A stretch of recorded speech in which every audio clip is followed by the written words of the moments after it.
ॐ श्री हरिहरपुत्राय पुत्रलाभशत्रुनाशाय मदगजवाहनाय ॐ महाशास्त्ये नमः।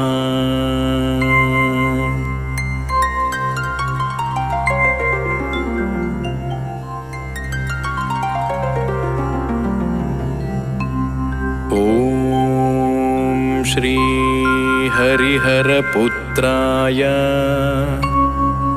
पुत्रलाभशत्रुनाशाय मदगजवाहनाय ॐ महाशास्त्ये नमः।